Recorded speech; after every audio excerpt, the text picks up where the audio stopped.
Donc le sujet Terrao aujourd'hui, c'est le traitement, rabattement, réduction des NOx grâce à la technologie Terrao. Donc Terrao, je rappelle, c'est un condenseur laveur. Donc la particularité, c'est que c'est un condenseur direct, c'est-à-dire que l'on va brasser les fumées directement avec de l'eau, ce qui va nous permettre, par cette turbulence provoquée dans la forme géométrique particulière du condenseur laveur, de pouvoir transférer la chaleur par la condensation de la vapeur d'eau contenue dans les flux gazeux. Et la deuxième partie, ça va être la dépollution du flux gazeux au contact de l'eau, soit par condensation, soit par solubilité.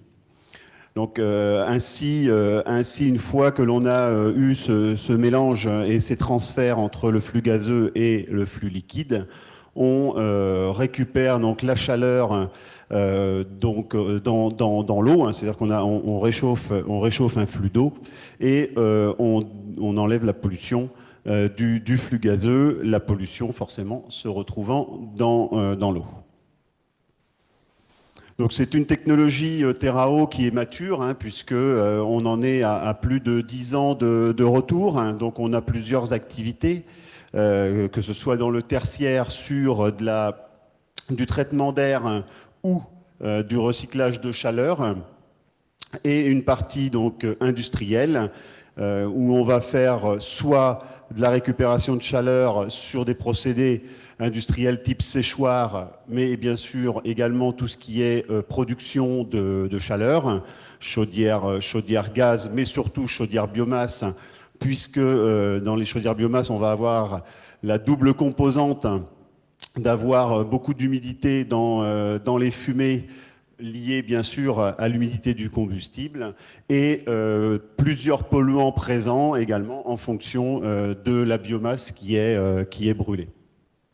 Donc on a actuellement à peu près 80 installations en France et en Europe sur ces problématiques-là, dans différentes tailles, puisqu'on va commencer aux alentours des 1000 m3 par heure jusqu'à la plus grosse installation que l'on ait faite aujourd'hui, qui est près de 100 000 m3 par heure.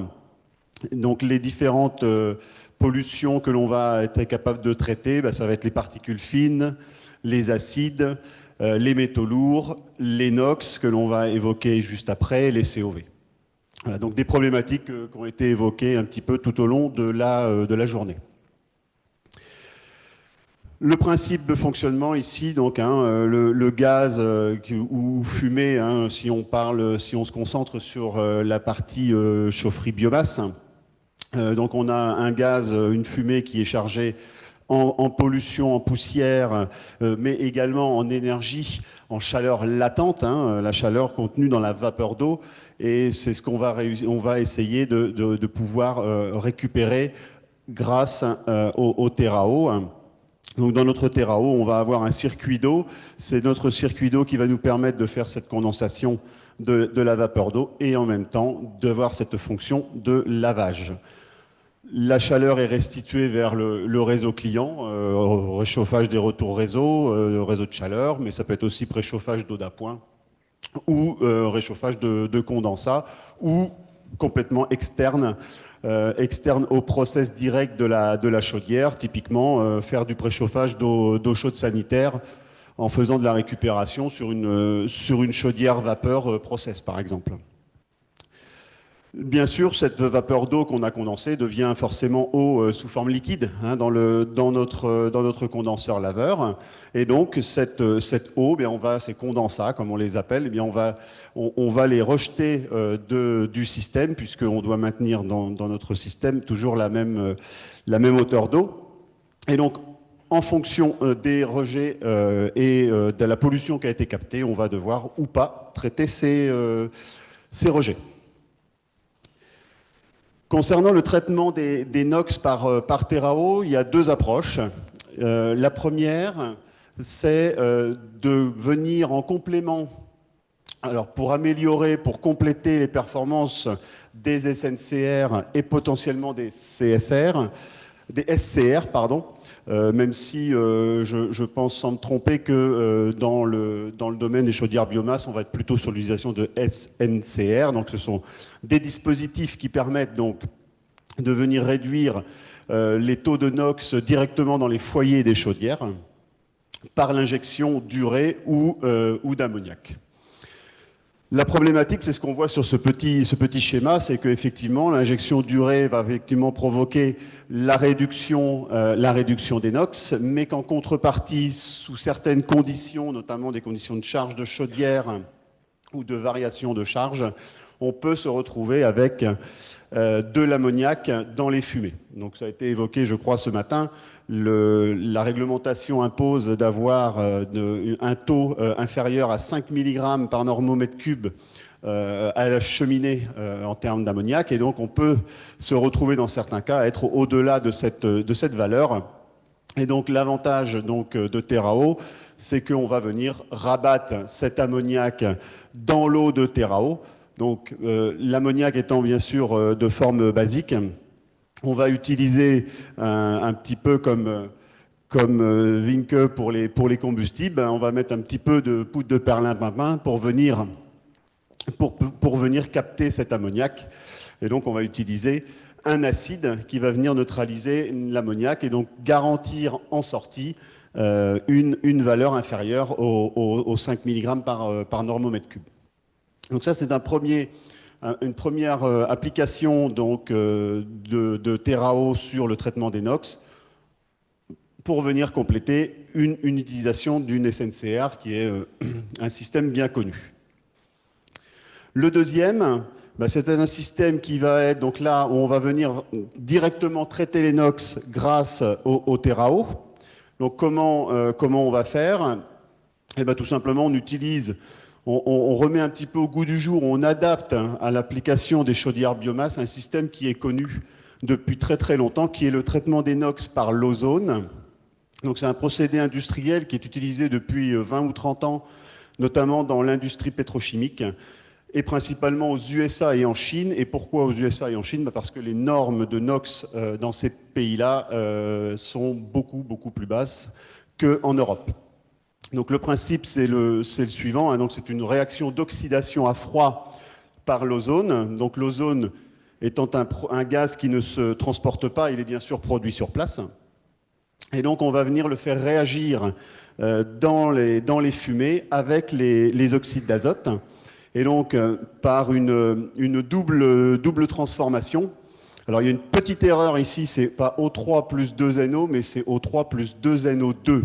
Juste une petite erreur. Donc tout ça en phase gazeuse, on va se retrouver à créer du pentoxyde d'azote. Et pourquoi on crée du pentoxyde d'azote? Parce que le pentoxyde d'azote, contrairement au NO2, est soluble dans l'eau.